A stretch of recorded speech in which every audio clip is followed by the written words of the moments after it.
नमस्कार। आज हम बात करने वाले हैं राजस्थान सरकार की एक काफी महत्वपूर्ण पहल पर, मुख्यमंत्री मंगला पशु बीमा योजना। हाँ, और इसकी सारी जानकारी हमने सीधी पशुपालन विभाग राजस्थान सरकार के वेबसाइट से ली है।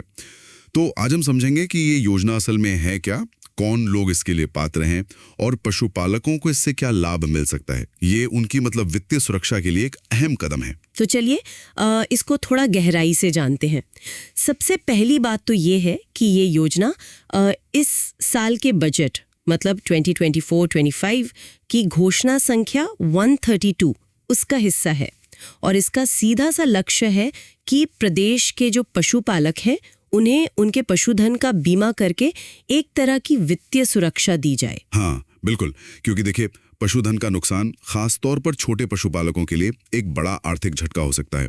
तो ये योजना उस जोखिम को कम करने की एक कोशिश है, उनको आर्थिक रूप से थोड़ा मजबूत बनाने की दिशा में। अच्छा, तो शुरुआत में इसमें कितने पशुओं का बीमा करने का प्रस्ताव है?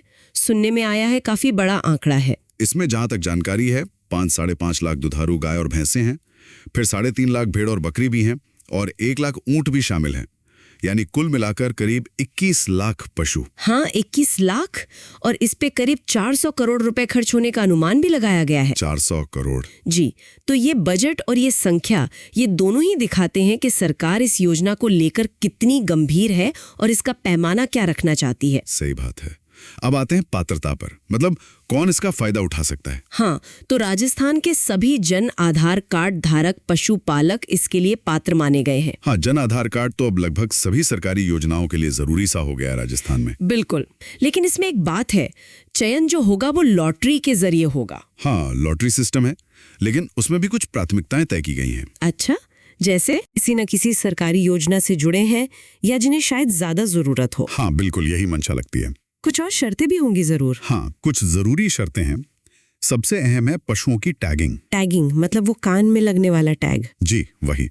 हर पशु के कान में एक यूनिक आइडेंटिफिकेशन नंबर वाला टैग लगा होना अनिवार्य है। और अगर टैग नहीं है तो फिर बीमा नहीं होगा। बिना टैग वाले पशु का पंजीकरण तभी होगा जब टैग लग जाएगा। ये तो जरूरी है ट्रैकिंग के लिए। बिल्कुल, इससे पारदर्शिता भी रहती है और पशु की सही पहचान सुनिश्चित होती है। रिकॉर्ड रखने में भी आसानी होती है। और एक पशुपालक कितने पशुओं का बीमा करवा सकता है, इसकी भी कोई सीमा है? हाँ, सीमा तय की गई है। एक पशुपालक एक परिवार मान लीजिए, अधिकतम 2 दुधारू गाय या फिर 2 दुधारू भैंस। अच्छा। या फिर ऐसा हो सकता है कि 1 गाय और 1 भैंस, इनका बीमा करवा सकते हैं। और भेड़ बकरी या ऊंट के मामले में? अगर भेड़ बकरी पालते हैं तो अधिकतम 10 भेड़ या 10 बकरी। और अगर ऊंट है तो 1 ऊंट का बीमा हो सकता है, और ये बीमा पूरी तरह निःशुल्क होगा। निःशुल्क यानी कोई प्रीमियम नहीं देना होगा? जी नहीं, प्रीमियम का भुगतान सरकार करेगी, और ये बीमा 1 साल की अवधि के लिए वैध रहेगा। 1 साल के लिए? ठीक है। ये जो सीमा रखी गई है ना अधिकतम पशुओं की, ये शायद इसलिए ताकि योजना का लाभ ज्यादा से ज्यादा छोटे और मझोले पशुपालकों तक पहुंच सके। हाँ, ये भी हो सकता है।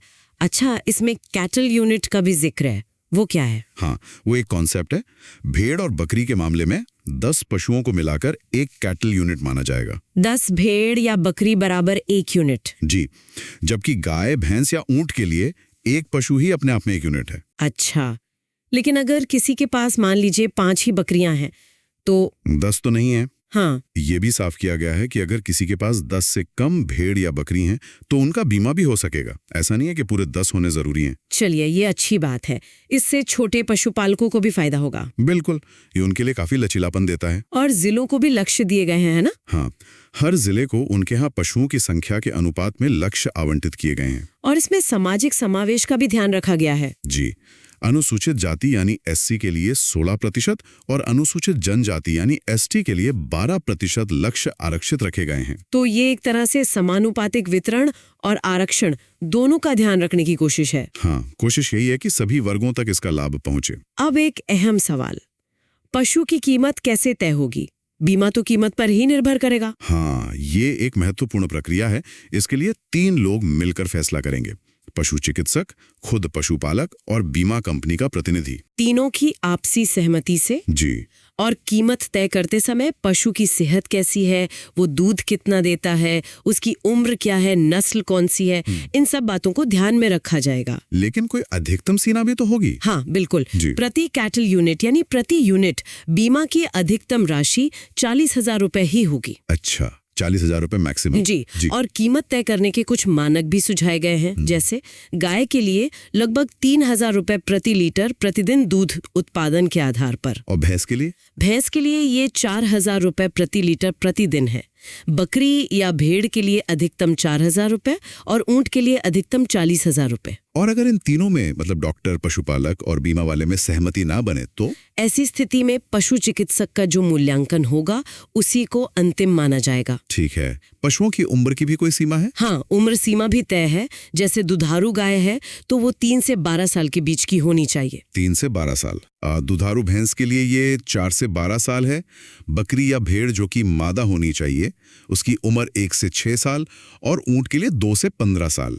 अच्छा, ये उम्र सीमा मतलब उनकी जो सबसे ज्यादा उत्पादक या काम करने वाली उम्र होती है उसको ध्यान में रखकर बनाई गई है। जी बिल्कुल। बीमा उन्हीं पशुओं का होगा जो आर्थिक रूप से महत्वपूर्ण माने जाते हैं। तो संक्षेप में अगर हम देखें तो मुख्यमंत्री मंगला पशु बीमा योजना राजस्थान के पशुपालकों के लिए एक कह सकते हैं निशुल्क बीमा कवर है।